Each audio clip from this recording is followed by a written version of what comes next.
今天咱们来聊一个在动物界看起来圆滚滚、毛茸茸，但进入经典匹配之后，数值直接拉满的脑子里选手熊，以及和熊相关的古老文化。大家好啊，我是戴红。说到熊啊，很多同志第一反应可能是这玩意儿不就是个森林里的大号毛绒手办吗？平时走路慢悠悠，冬天还能直接睡几个月，多少有点摆烂型选手的意思哈。但其实不是哈，熊这个动物在现实自然界里本属于力量型坦克，而在人类文化里，它更是一个相当离谱的画符英雄。尤其是在我国和俄罗斯，熊早就不是单纯的动物了，它是图腾，是神兽，有时候甚至还负责当吉祥物。咱们先来看咱国家哈，在我国文化里，熊的资历非常老，老到什么程度呢？早在新石器时代，熊就已经出现在先民的图腾崇拜里了。比如红山文化里的玉熊，是圆圆润润，看着像个古代限定版的胖宝宝，但其实人家是带有祭祀意味的神圣物件。在上古版本的智人眼里，熊不仅不笨，而且很有灵气。它体大力强，还能冬眠，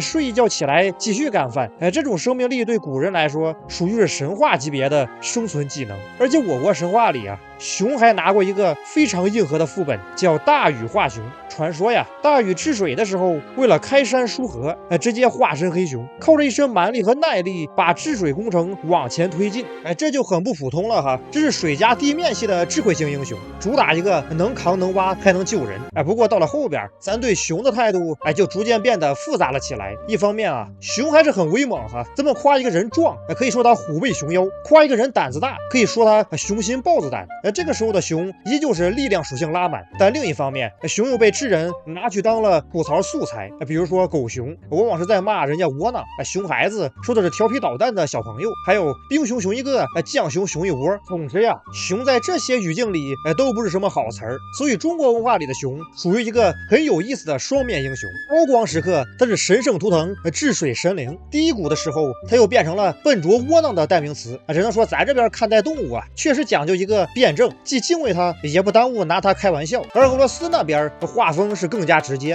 俄罗斯人和熊的羁绊那不是一般的深厚啊。俄罗斯土地面积大，森林多，气候冷，古代斯拉夫人生活在那种严寒环境里，抬头是林海雪原，低头是生存压力。而熊正是森林里最强大的存在之一，体型大，力量猛，还能扛住冬天，属于寒冷地图里的顶级耐冻王。于是古斯拉夫人的一些部落会把熊当成守护者，认为它能保护家庭，也能在战争和灾难中带来力量。久而久之，熊就从森林猛兽进化成了一些部落文化里的民族图腾。在俄罗斯民俗里，熊的存在感也很高，蟹肉节会有人扮成熊跳舞，一些地方过去还有祭熊的习俗，婚礼上也会出现熊元素，寓意婚姻稳固，夫妻忠诚。那么现代，熊更是频繁出现在大型活动里。1980年莫斯科奥运会的吉祥物米莎，正是一头棕熊哈，它长得憨憨的，但代表的是热情、友好和力量。2014年索契冬奥会也有小北极熊当吉祥物。俄罗斯人塑造熊，总是让他们在庞大中带点可爱，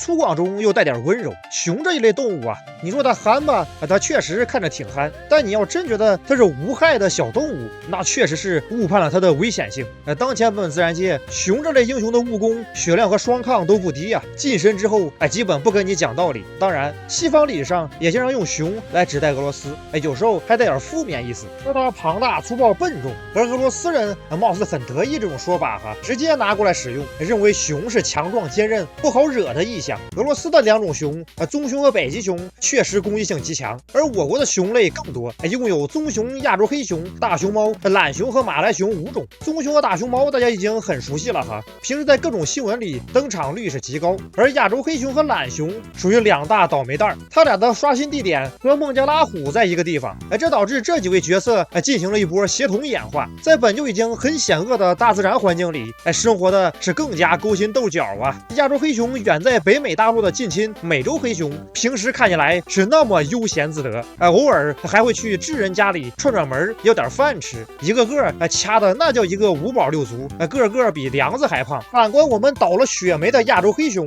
在和老虎进行一次次丛林遭遇战之后，已经获得了遗传性的 PTSD，这导致亚洲黑熊但凡有一点点风吹草动，便要拼个你死我活。智人在这种情况下被袭击过不少回哈，而懒熊更是倒霉，其刷新地点虽然和亚洲黑熊比较重合，但其更加深入地球 Online 当前版本数值最高的区域之一，此地汇集了亚洲象、白犀牛、摩耶拉虎和印度人，这导致懒熊在拼死一搏这方面的天赋算是拉满了。在1989年到1994年之间，懒熊袭击造成了48人死亡，686人受伤。1998年到2000年12月，印度切蒂斯格尔邦发生了137起懒熊袭击事件，造成了11人死亡。一直到2016年呀，印度古吉拉特邦还发生过懒熊袭击的惨案，一头母熊造成了3人死亡，5人受伤，真可谓是相当恐怖啊！将来大家到野外旅游，假如遇到懒熊和亚洲黑熊，一定要小心。而马来熊属于是经典恐怖谷效应受害者，由于长相和四肢的比例在阴影里看起来略有点像人，再加上皮比较厚，多褶皱，导致其看起来像一个穿着皮套的人，所以很多人把它说成了一种会假扮人类然后吃人的恐怖怪物。其实不然哈，马来熊体长1到1.4米，体重34到65公斤，是体型最小的熊，生性是胆小谨慎，大部分时候会待在树上隐蔽，不让人类发现它，几乎不会主动攻击人类，所以大家大可不必如此担心。当然哈，假如野外遇到了马来熊，咱还是别近距离接触比较好，毕竟马来熊的爪子堪称是先知之爪，那个锋利程度简直穿甲率拉满呀！再加上它比较胆小，流浪猫都有哈气的时候，更何况马来熊呢？即使是误伤，也有可能会造成巨大伤害，大家一定要小心哈。关于熊的再次介绍，暂时告一段落，感谢大家观看。大家喜欢的话，请点个赞加关注。我是戴红，我们下期再见。今天又是普通一天，加油吧，大家！